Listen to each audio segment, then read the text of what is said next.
Chapter 29, Central Island 2. Hwan. Hansu stared at the padao flying towards him expressionlessly. Eripan's pad, a colorless artifact that increased cutting powers. It was a pretty good one. Cutting was considered a skill, so it was something that required both physical and magic resistances. But Hansu stared at the sword expressionlessly. It was easy to dodge. But Hansu just charged at it. It wasn't always good to dodge. If you dodge, then your balance will fall apart, which will slow down your counterattack. And if you had the confidence to block it completely, then it was even less necessary. Of course, resistances acted as something that reduced the damage, but not as a shield. It didn't make one invincible even if it was at the colorless level, so getting a severe hit can't have no damage. If it had only that, then he probably couldn't have beaten the carnivorous beast. However, that was only when you get hit properly. In a situation where you can see the attack clearly, it was actually hard to even purposely get hit properly. I can see it all. Perception that had reached the colorless stage couldn't even be compared to the previous. A more perfect battle foresight came into his head than what he had when he fought the carnivorous beast. Kudududuk. Hansu deflected the side of the blade perfectly with the ring on his finger. Tong. And at that moment the power destruction of Nurmaha's ring activated and destroyed the cutting magic on Eripan's padao. York! Even before the enemy could get surprised, Hansu's fist had even pushed back the enemy's blade. Then the sword, which was dispelled of the cutting magic, couldn't penetrate through his physical resistances. Tumble. Sacrifice your own flesh to break its bones. A battle style that he had learned while progressing through the abyss. You can't attack if you focus on dodging. Then the enemy will live longer, and this will in turn cause your few remaining friends next to you die. As long as you don't die, then you needed to kill them in one strike. You can't kill if you are afraid of getting hurt. Since as long as you survive, you can just heal it back up. One shot, one kill. His battle style, which he couldn't utilize due to his lack of resistances, started coming back as his resistances and Nurmaha's ring was set up. Since he had blocked, it was now time for the neck. The blade moved at an extreme speed towards Gukjin's neck after he had lost his balance. Wow! Gukjin felt like his soul was about to depart as he saw the blade that felt like it would cut his neck in two. The damnable increased perception and agility was showing the blade flying towards his neck clearly. Oh right. I shouldn't kill them. Hansu came to his senses as he spun the sword around. A padao that he had attained in the floors below.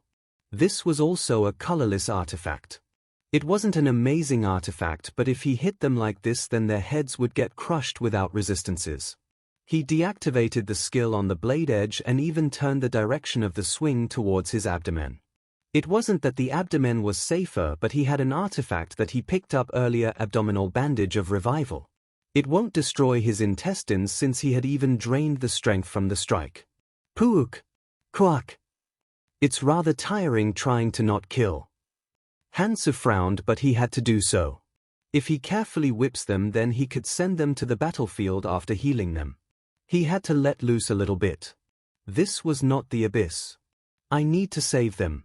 They are precious resources. The event in the Central Island was a bit different than the ones so far. It was not something that could be cleared by flying about alone. He had to use as much as he could. He had settled down about the half, but the cloud snack's duration still had around 8 minutes left. It's a little wasteful to smoke the whole thing. But Hansu threw away his regrets. Since he could raise all his runes to colorless stage by tomorrow. Which meant this guy won't be needed anymore. Hansu loosened up a little and then charged at the 15 people who were staring at him in fear. Jimin, who had been standing next to Yerin, gulped her saliva. The 30 over there could go up against a clan if they combined their strength. But they weren't even opponents for him. He wasn't even dodging their attacks. She had thought that he was crazy, but she knew now that he had the confidence to ignore all those attacks. How high are his resistances? She had learnt of resistances by chance from a skill. It was so hard to raise that the person with the highest resistances only had around 30. but they had realized that it was better to raise perception and agility to dodge than resistances, so they gave up raising them. Since it wasn't that the resistances absorbed all the damage if they raised it. But her thoughts changed completely after seeing Hansu fight. There was no outstanding stat out of strength, stamina, agility, or perception. But his defense, ability to control his body, and battle perception were at a level of a different dimension. A battle tactic that was minimized in order to cut the opponent's neck in one strike. Approach by dodging and charge whilst blocking with the body until they got into range, then kill them in one shot. Physical similarities weren't important. No, it was the exact opposite. If the four great stats, which were strength, stamina, agility, and perception, were similar to him, then you would the instant you stand in front of him.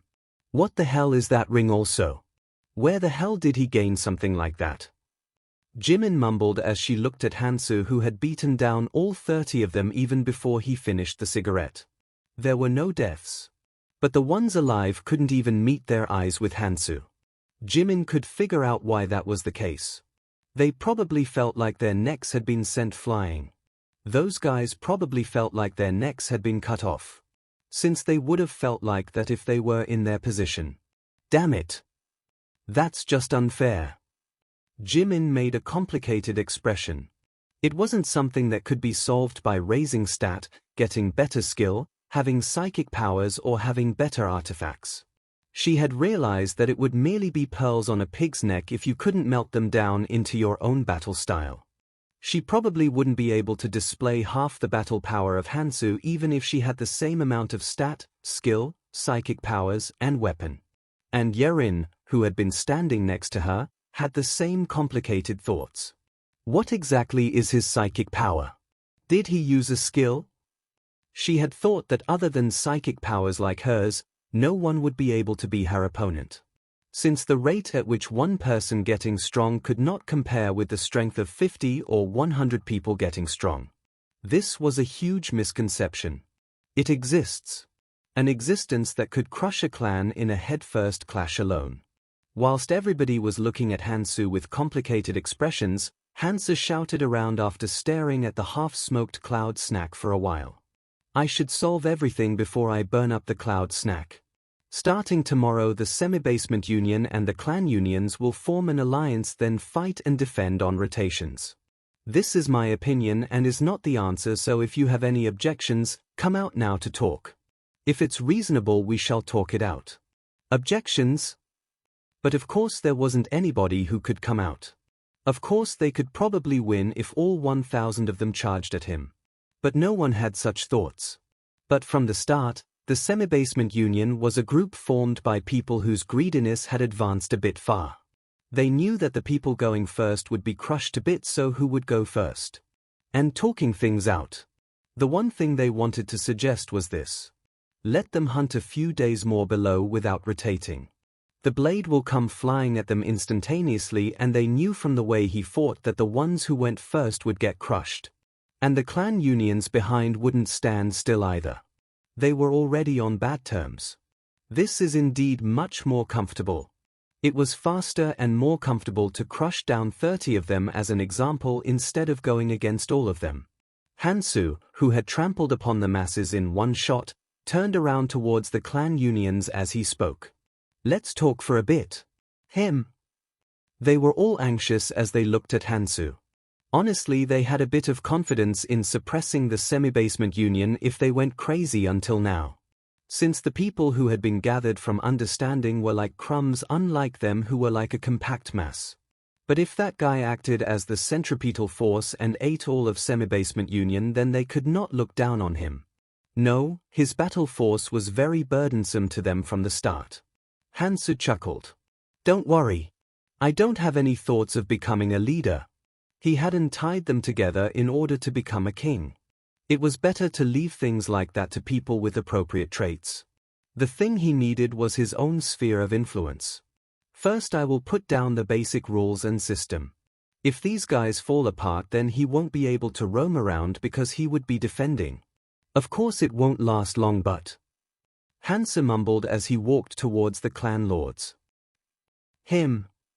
Guktai, who was one of the 12 clan lords, smiled in contentment as he saw the view in front of him. That guy called Hansu. He really did something admirable. All the ruling powers within the castle were divided around the 12 clan lords. Hansu's words were simple. Being a leader is impossible without your psychic powers. Feed the useful ones as much as you can and get them into your clans while leaving the others under your command. And at those words the others started to hurriedly absorb the remaining semi-basement union's people. If there was only one clan, then they probably wouldn't have gathered this hard, since they wanted to fill them up with as many elites as possible. But they couldn't ignore anybody in this place because they were just mediocre roamers. They had to decrease the amount of mediocre roamers and increase the number of their clan's people in order to not get pushed back. And in result the number of people in the clans had multiplied to about 1100. Everyone had recruited people under their clan up to their limit.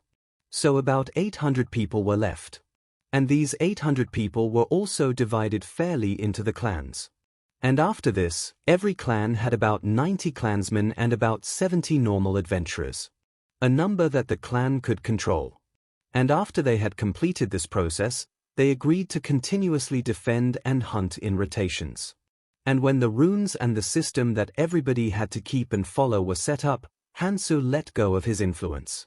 He was nowhere to be seen during hunts and had participated during defense, but he didn't have any interest in being a leader.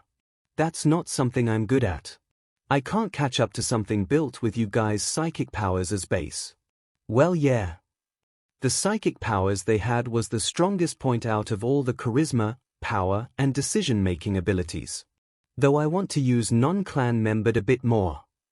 Guktai didn't like the fact that he had to treat normal adventurers and his own clansmen the same way. But he couldn't do anything, since they had set up fair distribution with rules clearly and the fact that the semi-basement union had still existed. TSK. It would have been much better if those 30 had been killed then. They couldn't treat them recklessly since the 30 who had been beaten down acted as the main leaders and looked over interchanges. Since they might move to another clan and the fact that the number 800 was still a very burdensome number. It somewhat feels like raising a workers' association. Whatever happened, there was some leisure now. Though it was only a bit. Then there's no reason to send them all to defend. The 1900 gathered here were not grouped stably. Since there was always friction between clans to clans and clans to semi-basement union in order to gain a bit more. I should prepare a little. Guktai, who had completed his thoughts, went into action immediately. Yerin spoke with a cold expression. As I saw it, the people assigned to defend didn't do so. Didn't your clan have responsibility of the northeastern side? A few undeads had gotten past the other defense lines because you took out of the defenders to hunt. Guktai, one of the clan lords, smiled leisurely as he spoke. Oh, come on. Miss Yerin. Listen to me for a bit. There's quite a lot of leisure lately, yeah? Is there a reason for all 6 clans to defend the walls? Some of the clan lords nodded at those words. Yerin grinded her teeth. Lot of leisure, my ass. These were people who were secretly pulling out defenders during waves to hunt. She could have ignored them if they defended their spot properly at least. Since they tried to defend without casualties with small numbers, their lines had been pushed back, and because of that there were damages to other clans as well. Guktai laughed at Yerin as he spoke again. And look, we have some leisure now, but does it make sense that the fairy is leaving us so comfortably like this? The demons are nowhere to be seen yet. We need to prepare for that moment and get strong. You are talking about some interesting things. Include me too. Hansu smirked as he entered the room of lords, and at that moment the expressions of a few other lords and Guktai froze. Well, 2 days. It's lasted a while if it's this much. But it was better to solve anything before the real start of the battle on the 3rd day when the demons come out.